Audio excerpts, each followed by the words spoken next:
they constantly share clothing. Yeah, Always, Yosef and Yehuda. Meaning this is the this has been the epic journey of Yosef and Yehuda from the beginning of time. I mean, it's like the Eitz Hadas, Eitz HaChaim almost. It's like there are these two opposing energies. Superman versus Batman. Right. But yeah. Have fun exploring all these topics because I know that we have. You want to just tell everybody which one's Superman, which one's Batman? Well, but then you're going to tell me it's the other way around. No, I think that everybody agrees that Yosef is Superman and David is Batman. That's obvious. Come on. No. What do you mean no? Yosef is Batman. No, David is Batman. Yosef is Superman. Okay. How is he? Okay, tell me your way. Are you serious? Yosef is Batman. Oh, I get it. But now how you're saying it. Oh, I cop your understanding. I was saying Yosef is Batman because Yosef doesn't actually have like this super power or anything. He is just making his reality and using all of the different kochos of Chesed, Gevurah, Tiferes, Netzach Chayid to be able to create realities where he can then affect other people. Superman is just like, I'm not like a human. I'm just accepting this otherworldly divine energy, and therefore I could just completely blow your mind. And you're saying it from the other side, which is that go, you can say your side. I think I know, but no, I just always related to this. There's a tzaddik who has superpowers, who's like he's above. He's incredible, and he can choose what goes on. He decides what happens. He makes the reality. He chooses what's going on. And then there's Batman, who is a regular guy. Batman's the guy who's in the hole. Batman is a person who's screwed up, but uses his screwed upness to become great. And as I look at it in the sense of Yosef is the tzaddik who didn't sin. He was put in the place and he did not sin. He's like Superman. He rises above. He doesn't sin. He's not human. He doesn't fall to the place of human. Whereas David and Malach is kiviyachol. Yosef, David didn't sin, but yet he says, God, I'm going to sin and teach everyone how to do it. David's Batman. He's the guy. He's the man of the people. He's like us. Batman had these horrific experiences of watching his parents die and then with the bats, and he's messed up. He's whack. Right. Who dresses up like a bat and runs around at night? Like, that's nuts. But he takes his human flaws and his messed upness and becomes great because of it.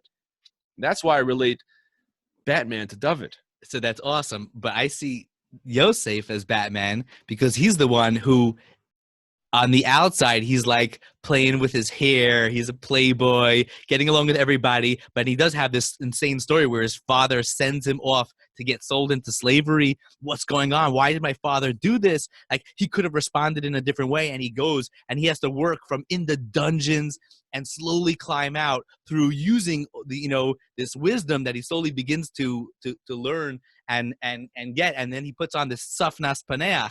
He's putting on these masks and these things, and he has to on one hand he's controlling things from behind the scenes as Bruce Wayne. You sound like you're describing Superman to me, because Superman, he came from the planet, what was that called, Krypton, and he was sent to somewhere else. It's like literally he was sent far away. He doesn't know who he is. He has to figure out, what am I? Who am I?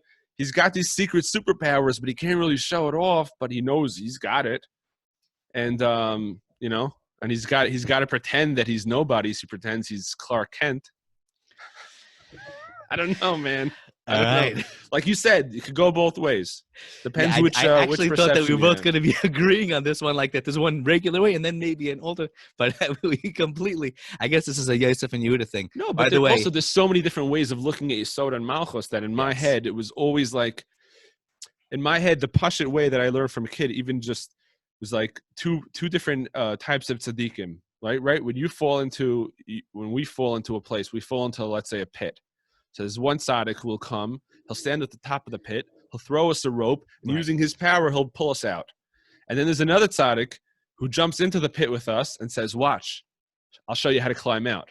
And I always related the one on top was Yosef, who's throwing us the rope, but he's pulling us out from on top. And the one who jumps in the pit and shows us how to climb out is David, which is why I always related them to Superman and Batman, because Superman is like, he's not one of us. He's like a savior. He's going to come and he's going to like save the planet.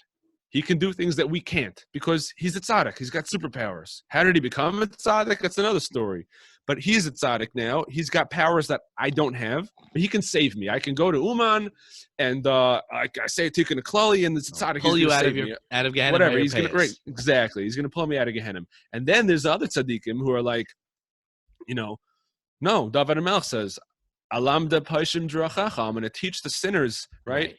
They'll watch me. I'm going to teach the world Hekem Ula Shel Tshuva. I'm going to show them how to do Tshuva.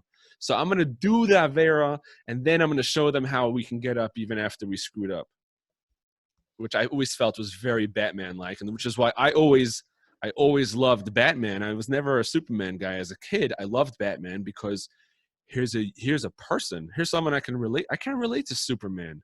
Like, he's awesome. I love him. He saves the world, and he does super cool stuff. But I don't relate to him. Batman I can relate to, and here's a guy, he's messed up, and he has to play these different roles. On the one hand, he has to go out and pretend he's like this guy, but he's not. He's really, we all relate to that. I relate to that. Like, you go out and you go to a party and you put on a smile, even if you're not feeling like it, you go to shul and you smile at people, but like, you might be going through the craziest things inside, So I always related to that, and I related to David and Melch. As a kid, I would pound stories of David and Melch. Yeah. I love David and Melch. To this day, he's my favorite character of all time. Wow, that was amazing. I think that, and just to flip it back, Mashiach ben Yosef is the one that paves the way for Mashiach ben David to come and sit on the throne. So in this way, we see that Mashiach ben Yosef is kind of doing the within the trenches work, and Mashiach ben David is going to sit there on the forefront.